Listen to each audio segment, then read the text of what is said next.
Hello students, welcome back to KRS Class 12 Subject Account Chapter 3 Reconstitution of Partnership, Admission of a Partner. So student, in this video we will see exercise of Chapter 3. So student, अभी यहाँ पे confusion है students के बीच में कि exam online होगी या offline होगी. So student, एग्ज़ाम भले ही ऑनलाइन हो या ऑफलाइन हो, अभी तक कुछ भी एक्चुअल में हम बोल नहीं सकते. दो आफ्टर 2 मंथ क्या होगा, क्या कोविड की सिचुएशन होगी. तो ऑफलाइन एग्जाम भी हुई तो आपको पेपर पैटर्न पता है, 20 मार्क्स के ऑब्जेक्टिव्स है, राइट. या अगर ऑनलाइन भी एग्जाम हुई तो ऑनलाइन हुई तो एमसीक्यू. तो यहाँ पे आपको एक्सरसाइज जो भी एसपी, ओसी, इको, अकाउंट कोई भी सब्जेक्ट हो तो आपको जो एक्सरसाइज में ऑब्जेक्टिव दिए हैं तो उस टाइप के क्वेश्चन आपको बहुत अच्छे से करना है. स्कोर के लिए भी जो जिसकी पूरे साल पढ़ाई नहीं हुई है उनको भी ऑब्जेक्टिव्स अभी 20 मार्क्स के हैं तो उसके ऊपर अच्छे से कंसंट्रेट करना है. और जिनको स्कोर करना है उनके लिए भी ये 20 मार्क्स स्कोरिंग के लिए बहुत अच्छा है. तो यहाँ पे हम एक्सरसाइज देखेंगे chapter 3 admission of a partner का. फर्स्ट वन ए देखेंगे हम part, select appropriate alternative from those given below and re right the sentences. आपको पेज नंबर 159 पे ये क्वेश्चन दिए हुए हैं. So first is given that Anuj and Ishan are two partners sharing profit and loss in the ratio of 3:2. Ratio क्या किया बताया है ओल्ड पार्टनर्स का 3:2 यानी 3/5 and 2/5. They decided to admit RO for 1/5 share. The new profit sharing ratio will be. तो new profit sharing ratio कैसे निकालना है ये आपको एक्चुअल में जब पूरा प्रैक्टिकल सम रहता है तो उसमें भी जरूरी है.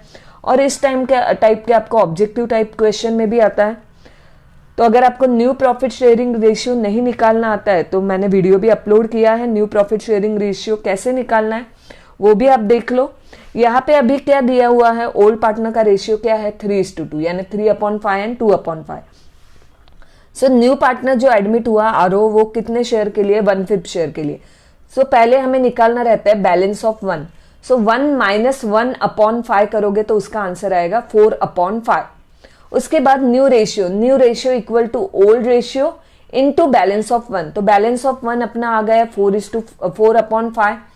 तो अनुज का न्यू रेशियो क्या आएगा, बैलेंस ऑफ 1 है 4/5 इंटू 3/5 इज इक्वल टू क्या आएगा 12/25. और ईशान का न्यू रेशियो क्या आएगा, बैलेंस ऑफ 1 है 4/5 इंटू उसका ओल्ड रेशियो 2/5 यानी इक्वल टू 8/25. सो अनुज का न्यू रेशियो है 12/25, ईशान का 8/25 और आरोह का आपको दिया हुआ ये 1/5. तो डिनोमिनेटर 25 आने के लिए दोनों हम न्यूमरेटर और डिनोमिनेटर दोनों को हम मल्टीप्लाई करेंगे 5 से. सो 1/5 इंटू 5/5 तो उसका आंसर आया 5/25. तो न्यू रेशियो क्या आ गया 12/25, 8/25, 5/25. सो यहाँ पे जो ऑप्शंस दिया है उसमें फर्स्ट ऑप्शन 12:8:5 ये आंसर है. सेकंड क्या दिया हुआ है आपको, एक्सेस ऑफ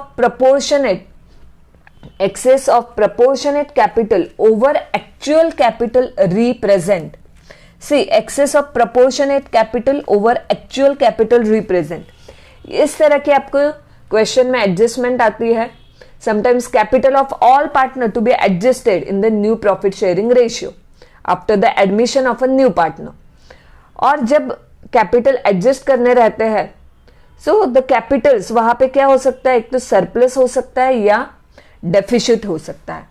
तो जब proportionate capital of the partners excess रहता है ओवर एक्चुअल कैपिटल तो उसे क्या बोलते हैं, सरप्लस कैपिटल. क्या आएगा आंसर उसका, surplus capital. When excess of proportionate capital over actual capital it is surplus capital. जिसकी एंट्री रहती है पार्टनर्स कैपिटल अकाउंट डेबिट होता है टू जो भी आपको क्वेश्चन में दिया है, कैश है, बैंक है या करंट अकाउंट है, उस तरह से आपको पास करना है. और जब इसका उल्टा रहता है तो वहां पे क्या रहता है, डेफिसिट रहता है. Next now third, dash is credited when what is given, unrecorded asset is brought into business.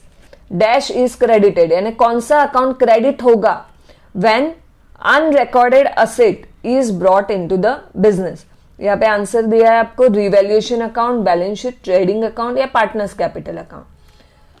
तो यहाँ पे ट्रेडिंग अकाउंट तो आएगा ही नहीं, बैलेंस शीट तो आएगा ही नहीं, तो यहाँ पे क्या आ सकता है आंसर स्टूडेंट से अनरिकॉर्डेड एसेट। जब भी एडमिशन रहता है पार्टनर्स का, पार्टनर का एडमिशन रहता है तो क्या होता है, सभी असेट और लाइबिलिटी को क्या किया जाता है, रीवैल्यू किया जाता है in the market value. So if there is a increase and decrease in the value at the time of admission of a new partner, this it is belong to old partner। अगर पुराने कोई भी asset liability की value कम या ज्यादा होती है तो जो भी उसके ऊपर प्रॉफिट लॉस होता है वो सब किसे बियर करना रहता है, ओल्ड पार्टनर को, क्योंकि नए पार्टनर को कुछ भी राइट नहीं है पुराने प्रॉफिट में। And he should not suffer due to losses also on revaluation of asset. So जो भी इंक्रीज डिक्रीज असेट लाइबिलिटी में होता है तो वो हम कहाँ पे पास करते हैं, रिवैल्यूएशन अकाउंट में उसकी एंट्री देती है। तो अगर कोई अनरिकॉर्डेड असेट है, जब एडमिशन ऑफ अ पार्टनर्स का प्रोसीजर चलता है तब ऐसा भी होता है कोई कोई अनरिकॉर्डेड असेट या लाइबिलिटी सामने आ जाती है at the time of admission. So उसके ऊपर पूरा अधिकार किसका रहता है, ओल्ड पार्टनर्स का।